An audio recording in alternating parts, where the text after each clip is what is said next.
ପାଞ୍ଚ ରୁ 50 ପର୍ଯ୍ୟନ୍ତ ରୁମ୍ ଅଛି ଖାଲି ସେ ଅଛି ଆପଣ ଦେଇପାରିବେ ପ୍ରମାଣ ଆପଣ ଖୋଜନ୍ତୁ ପ୍ରମାଣ ଦେଇଦେବୁ ଆମେ ଆମର ଏଥିରେ କିଛି ନାହିଁ କିନ୍ତୁ ଆଜି ଯଦି ମୁଁ ପ୍ରମାଣ ଦେବି କାଲି କି ମତେ କି ସୁରକ୍ଷିତ ଦବ ଏ ଗଭର୍ଣ୍ଣମେଣ୍ଟ କଣ ଦବ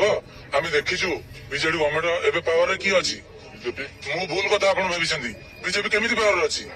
ବିଜେପିର ବିଏମସି ରେ କଣ କରିପାରିବେ କହିଲେ ସେମିତି କରିପାରିବେନି ସ୍ୱର ଉତ୍ତୋଳନ କରିବା ପାଇଁ କେହି ନାହାନ୍ତି ଆମେ ନା କିଛି କରିପାରିବୁ ଆଖିରେ ମଳି ମଳି କାନ୍ଦିବା ଦରକାର ଆଉ କିଛି ନାହିଁ ଯେ ପର୍ଯ୍ୟନ୍ତ ବିଜେଡି ସରକାର ଅଛି ଏମିତି ଏବେ ବର୍ତ୍ତମାନ ବିଏମସି ଟା କାହାର ବିଜେପିର ତାହେଲେ କେମିତି ବିଜେପିର ଯଦି ନାହିଁ ସେ କଣ କରିବେ ଖାଲି ଲୋକଙ୍କୁ ଭୁଆଁ ବୁଲା ହଉଛି ଯେ ବିଜେପି ସରକାର ଆସିକି ଭାଙ୍ଗିଦେଲା ବିଜେପି ସରକାରର କିଛି ଗୋଟେ ନାରେଟିଭ କରାହେଇଛି ଚାଲିଛି ଆଜ୍ଞା ଆପଣ ମାନେ ତଦନ୍ତ ତାକୁ ସୁରକ୍ଷିତ ଭାବରେ ପୁରା ତଦନ୍ତ କରନ୍ତୁ ସତଟା ସତ ବାହାରି ପଡିବ ସରକାର ଏ ଦିଗରେ ଗୋଟେ ପଦକ୍ଷେପ ନେବା ଦରକାର ବିଏମସି ଭିଡିଏ ଆଜ୍ଞା ଯଦି ଗୋଟେ ଗରିବ ଲୋକର ରାସ୍ତା ଯିବା ପାଇଁ ଗରିବ ଲୋକର ଘର ଭାଙ୍ଗିଦେଲେ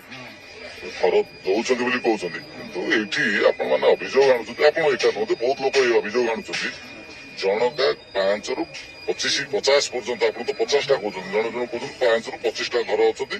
2000 ରୁ 5000 ପର୍ଯ୍ୟନ୍ତ ଭଡା ଦଉଛନ୍ତି ସେମାନଙ୍କର ମାସିକ ରୋଜଗାର ହେଲା କେବଳ ଭଡା ହଁ ଏଇଟା ଠିକ କଥା 100% ସତ୍ୟ ସ୍ଥାନୀୟ କର୍ପୋରେଟର ନେତା ମାନଙ୍କ ସହିତ ମିଶିକି ଏସବୁ ଧନ୍ଦା ଅଛନ୍ତି ଆଜ୍ଞା ଆଜ୍ଞା ଆଜ୍ଞା ଆପଣ ତ ଦେଖିପାରୁଥିବେ ତାଙ୍କ ଭିଜୁଆଲ ତ ଆପଣ ପାଉଛନ୍ତି କି ନାହିଁ ମୁଁ ଜାଣିନି ଭିଜୁଆଲ ଆପଣ ପୁରା ତଦନ୍ତ